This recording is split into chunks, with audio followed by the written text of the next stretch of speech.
Tito Rutaremara, are you here? I want to know where you are around. I want to tell the story. You know, in actual fact, igihugu cyacu kivuye kure. Ayiwe, ntikiravayo neza. Turacyavayo. Acyari byinshi. Impamvu mvuze Tito, it's a bit of our history ijyanye na what happened to us, the genocide, the tragedy. I want to build on it to tell you some other things. The genocide that happened,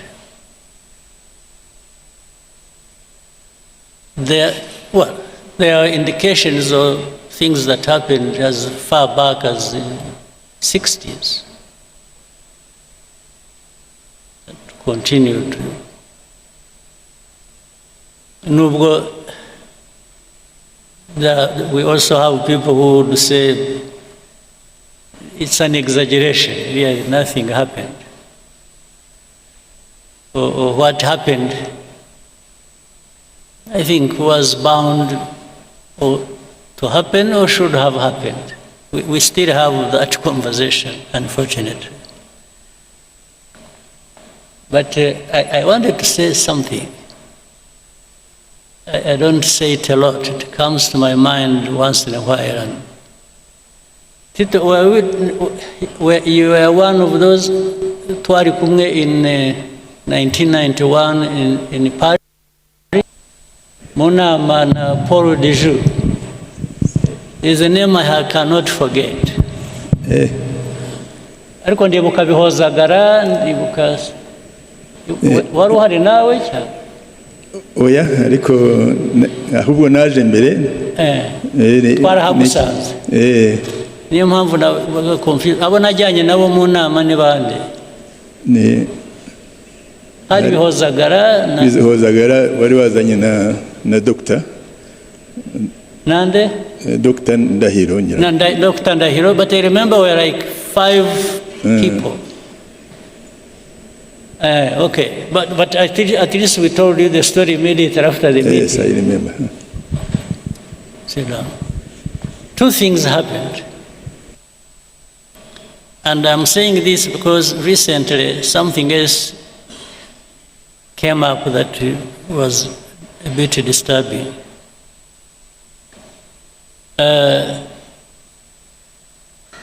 We were invited, RPF, to go to Paris. We were supposed to meet some people from Habyarimana's government. It was about, according to what we were told, to talk about peace. In fact, the RPF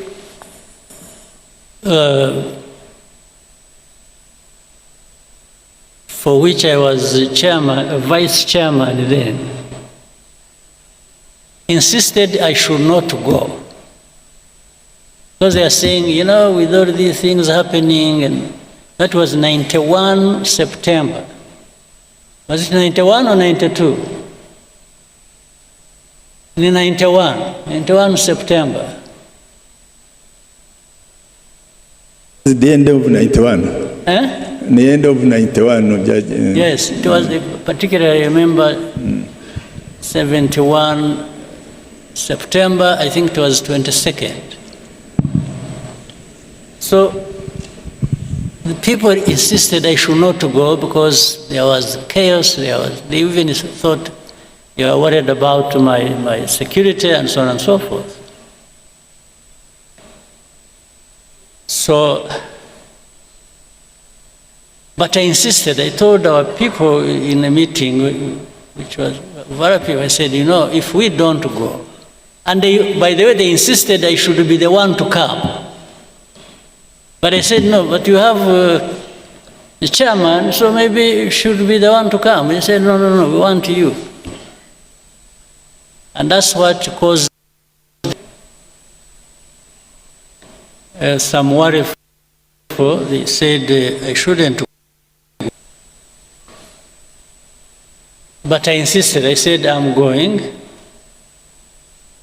because if I don't go, if we don't show up, we will never be understood. They will think we are just there fighting and we don't want peace. So I went there. A couple of things, quickly I got something else. When we arrived, we had a meeting. It was in the morning. I met a couple of people. One was a man who was, I think, a director general in foreign affairs in France. And that man was called Paul de. I followed him. He even later on became ambassador to Mexico, then went somewhere, and then he's now an old man like me. He's 90, must be 90 something. 96 or something. So when we met, I met him, I met Mitterrand's son. I was almost beaten up for not pronouncing the name well. I'll tell you that. So in the meeting, this man, Paul Dejoux, kept poking his finger in my face. You must stop fighting. So I tried to explain. I said, you see, it's not that we enjoy fighting. We are not fighting just because we like fighting. we are fighting because I went into the history and so on. So he insisted again. Then in the conversation, it got heated up. I actually got a little bit upset. I answered back in a way. Then he said, no, you must stop fighting, because if you don't, even if you take Kigali, you will not find your people. This is what he told him in a meeting.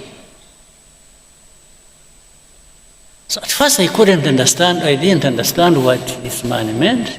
You will not find your people. But directly it meant they will be killed. So anyway, the meeting happened, got finished. It was not a good meeting. And as we were going out, he accompanied us in the corridor, and then he said,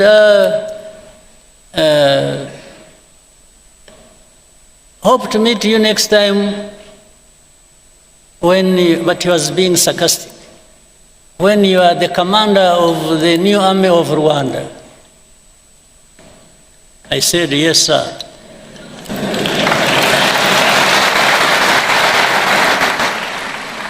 I said, if and when that happens, you rest assured I will do a good job of it. This is what I told him. So I went, when I was supposed to stay a night and leave the next day. So in the hotel where I was sleeping, I think we were in Hilton Hotel. I was with Ndahiro and Tom of Byabagamba.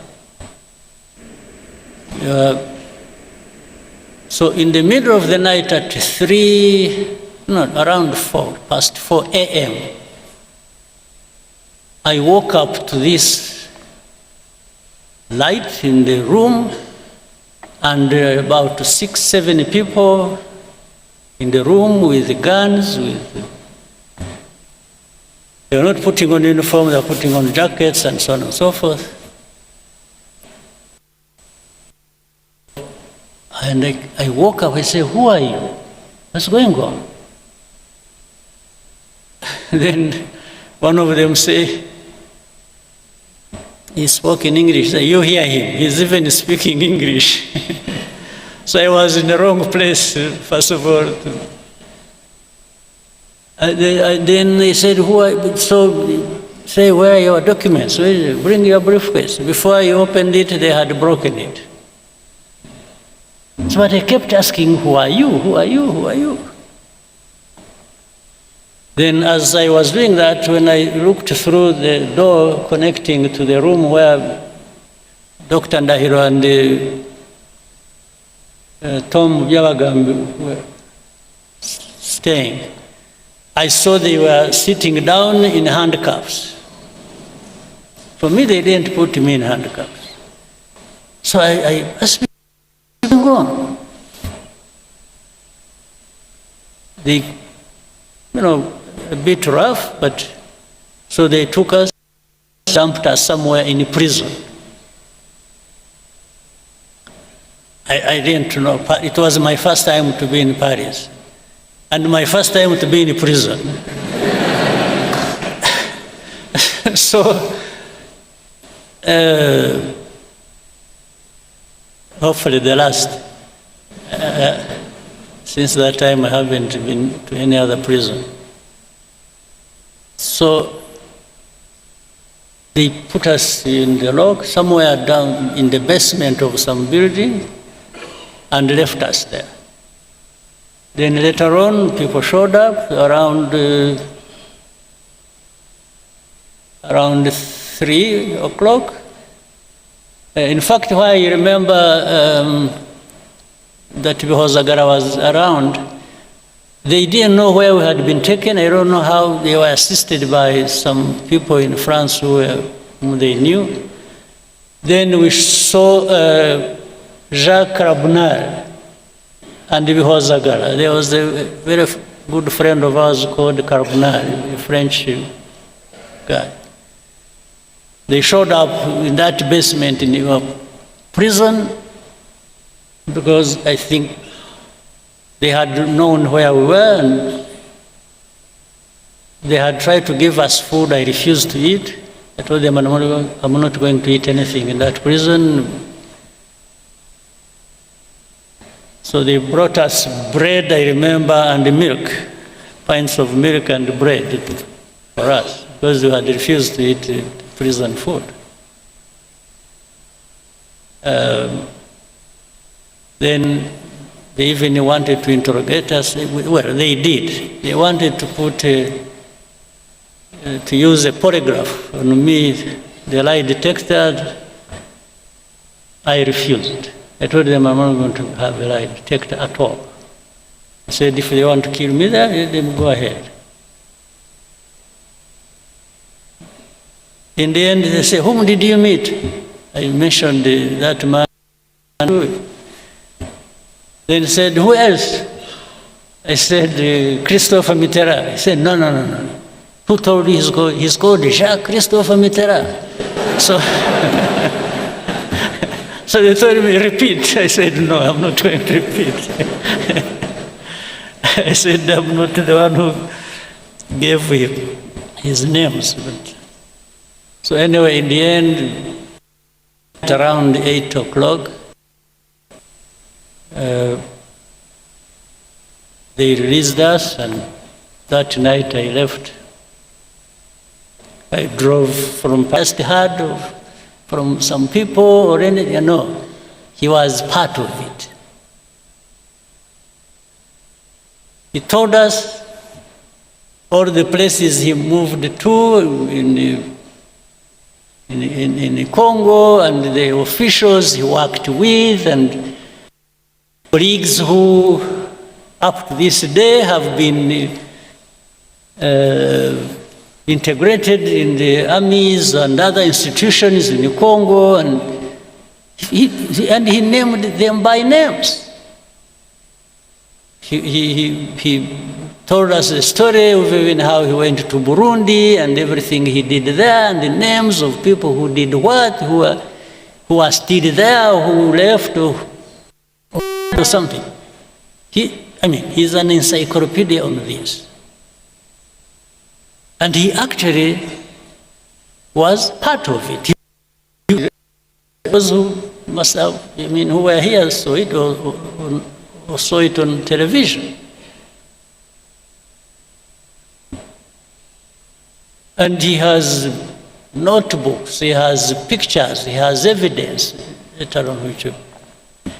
But forget about all that. The story has always been, and he told us, you remember, he told us even of the connivance of the UN, the peacekeepers. Yes, they worked with, they were selling gold together, they were involved in the timber business, in agriculture, and named places, people, and where. It's just so. But despite all that, up to this day, you will hear people say, Fdlr don't exist. The UN, there's something, there are some experts, group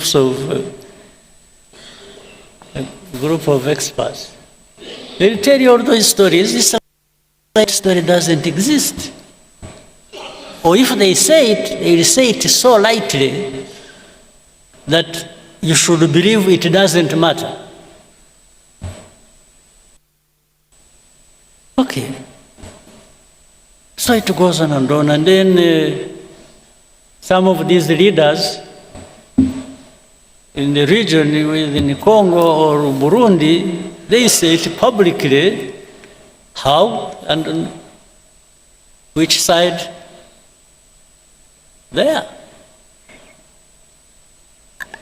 And their intention, and even what they have said on camera, somebody will want to convince you, no, it's not him. It's not them. It's some advisors. No, but he said it. So, whether it is an advisor who wrote it on a paper and the president read it, it is no longer advisor, it is the man who read the thing. So they will keep you telling you this. So now, not even for a bit, I don't believe, ordinarily, I don't believe in conspiracy theories. I really don't. But when you have people, who are there asking the same questions, pretending it's saying the same things, and even when they come back to you and tell you what they told you last time, meaning they want you to believe what they are telling you, or what they want, not the facts you're presenting to them. So it's really like saying, better change your mind and start seeing it like I see it. Anyway, all this has resulted into what we have now. And I also want to remind you, and then I've said it again, but I hope you have had time to cross-check the story, the truth about it. This conflict we have in Eastern Congo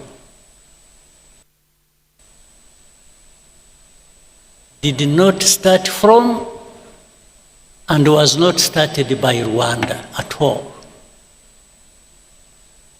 But somehow the plan, I think, before was to make it a problem of Rwanda or for Rwanda.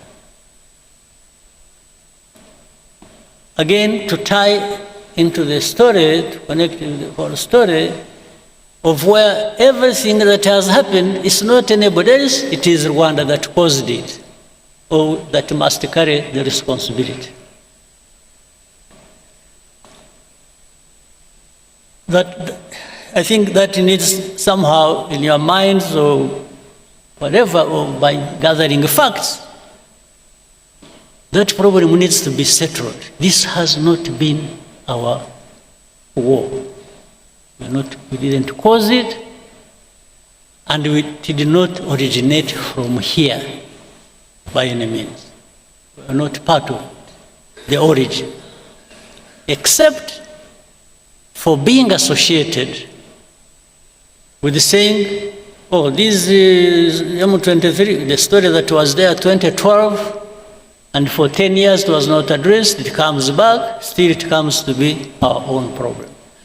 But the same people, in fact, one time we were in Nairobi, we had a meeting with the heads of state at the beginning of this conflict.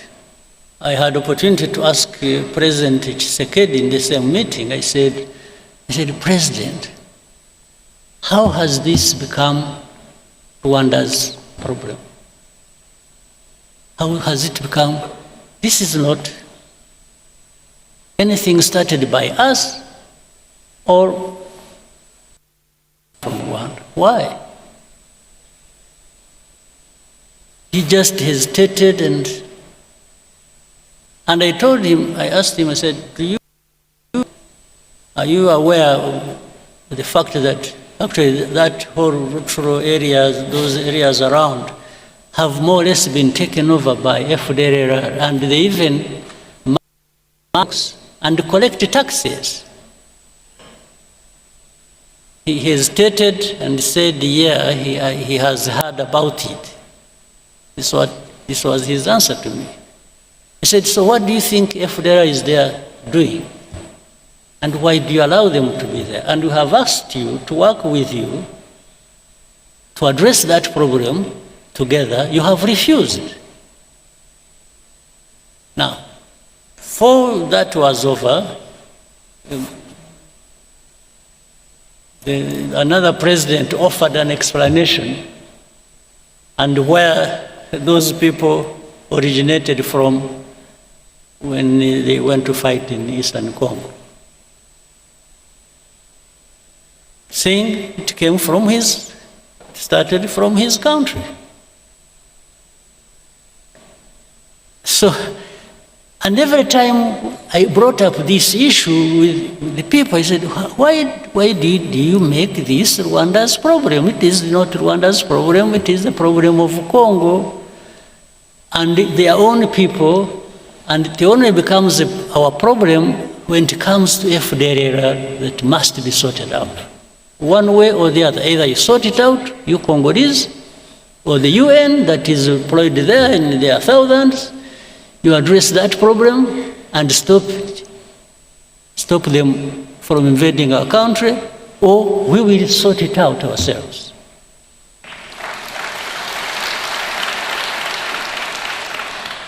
Eventually, that's how we went into this matter.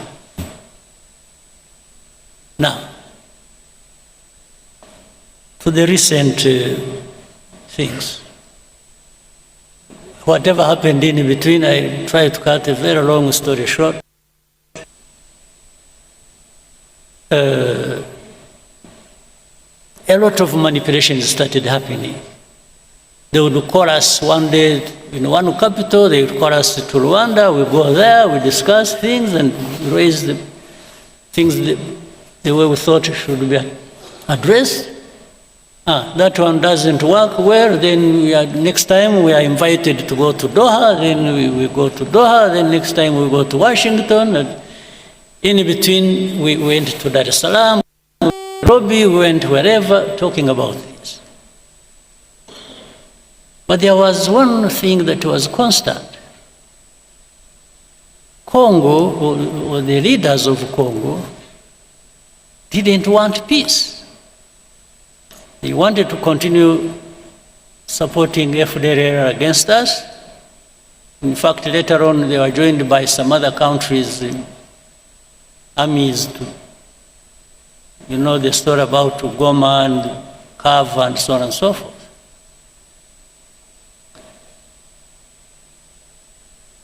So, but we told them, just help us deal with Fdlr, and for us, we will not. But in the end, something came up.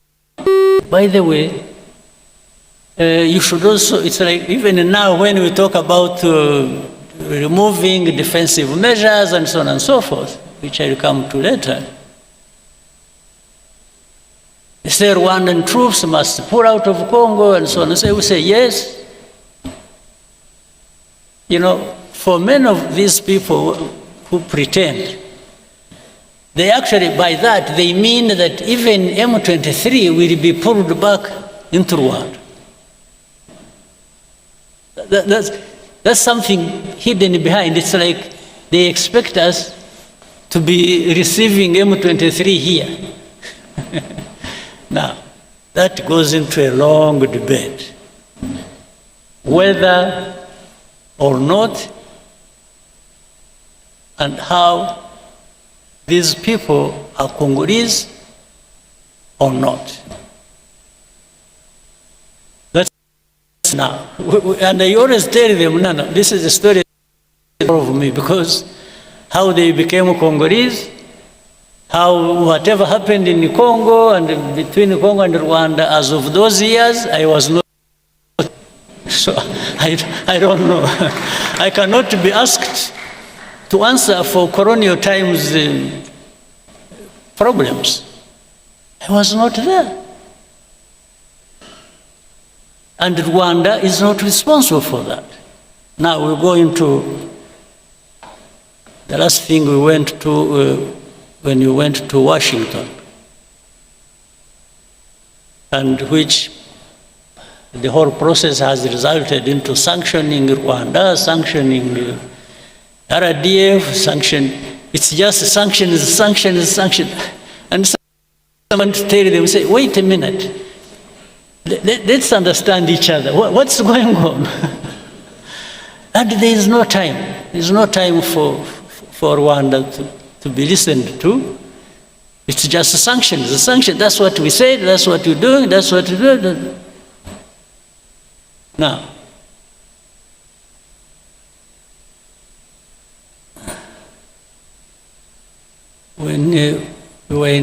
before we went to DRC, to DC, Washington, DC, on 4th of December to sign an agreement. A couple of months before that, we had been actually giving information of what was going to happen in Uvira, owing to the troops that were moving there from Burundi and the Congolese army and what they intended to do and so on and so forth. We gave them everything. They know it. You can't deny it. It is on record. It is in writing. So when Uvira fell, then they got an opportunity to say, okay, you know what? Let's frame it as Rwanda literally insulting President Trump and defying Washington and disrespectful. They didn't. So they are the ones who caused the Uvira. And we told them, so this Uvira was, we forewarned you about Uvira 2 months before signing the agreement. Said, how can you hold us responsible for this?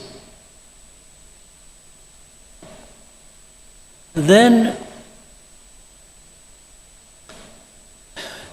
initially I thought the initiative they had brought up of saying, you know, they want to resolve the problem of, first of all, the political problem internally, then the security problem that concerns Rwanda and the region, then the economic partnerships between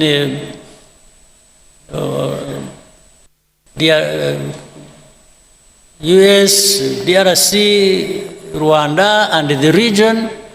I said, you know, I thought this was a wonderful thing. We really embraced it. We said, oh, this is something. But little did we know, we had actually been just set up for something else.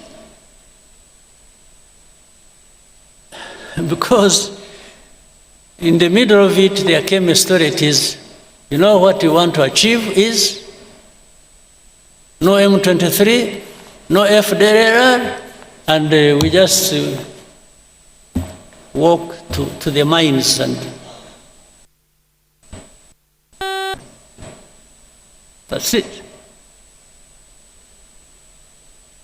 But we told them in our discussions, we kept telling the people, he said, fine, but you will do whatever you want to do. But how do you just expect these fighting for their own rights, these Congolese, the FCM 23 and others, they are on the ground fighting, the others are fighting politically all over the place, as you have seen, including the religious leaders and so on and so forth. I said, how do you just all of a sudden think you will wish away all of this without actually addressing some of the root causes? He said, no, because we can't. Oh, then the mercenaries came in. These are the second round of mercenaries.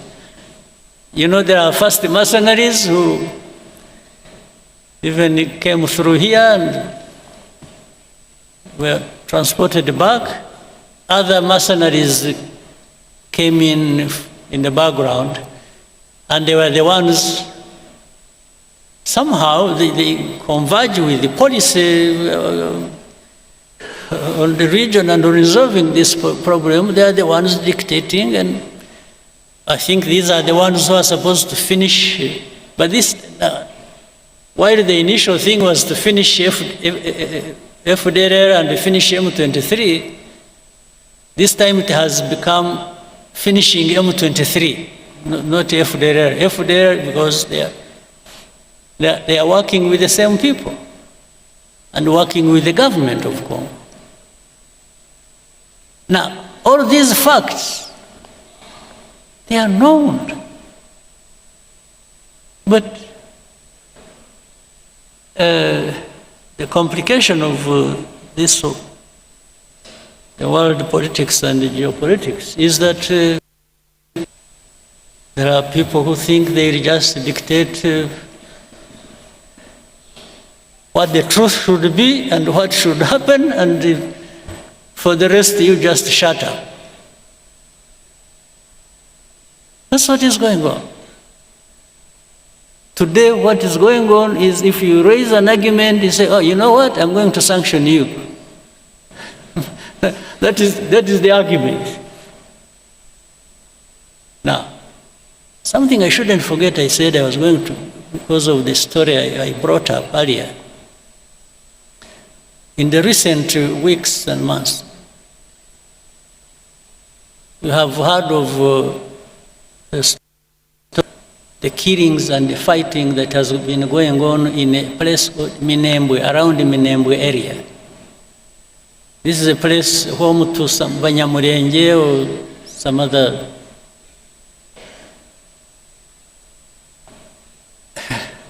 What is disturbing?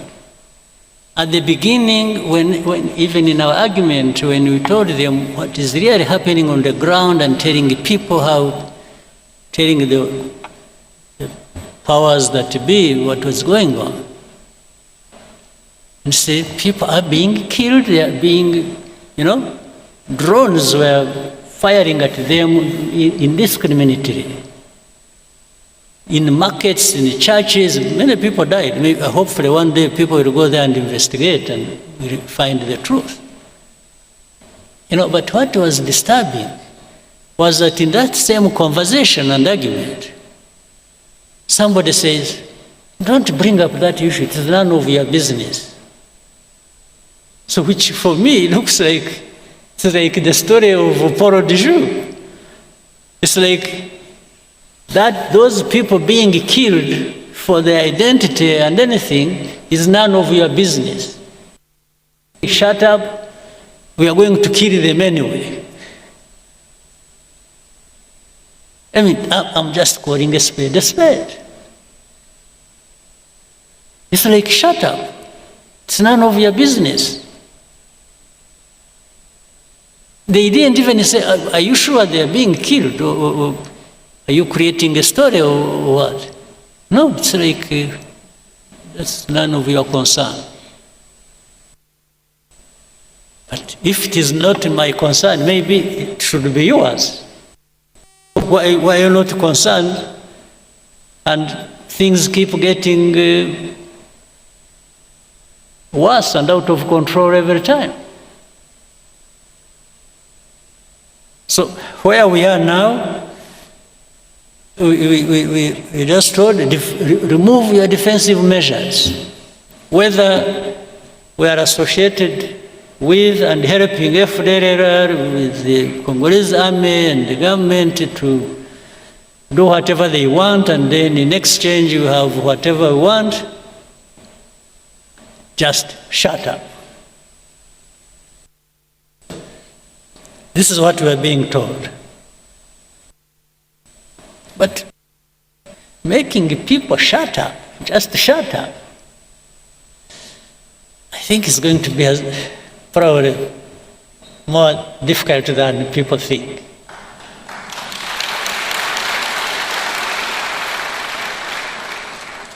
To say we will support those who want to come and kill you, or like they killed you last time, and we will handle it the way we want, so shut up.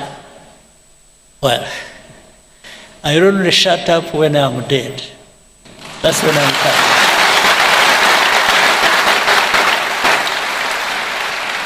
Absolutely.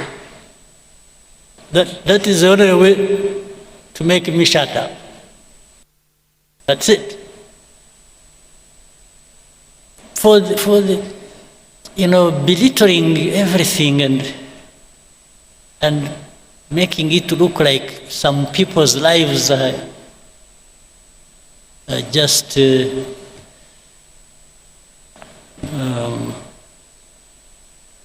maybe, I don't know. It's not my politics. It's not RPF's politics.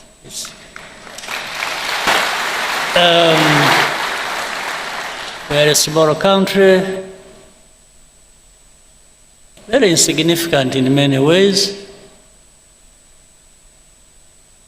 You can do much harm to us, granted, but boy, wishing us away is not a big thing, is not a small thing. Wishing us away just to say disappear. They were saying they make disappear Fdlr, they make disappear M23. By extension, they were saying even you, Rwanda, will make you disappear. Well, I can't invite it. I don't wish to have such a thing.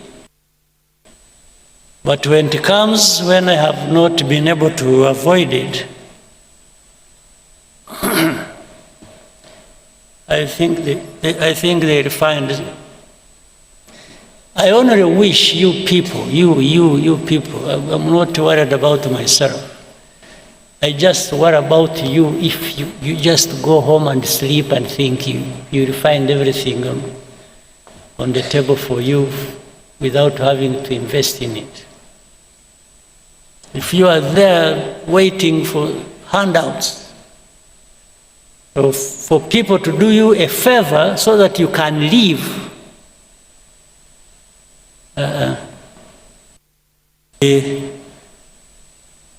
very sad and absurd, and it will be a lot of our time and value wasted. I hope that will not happen.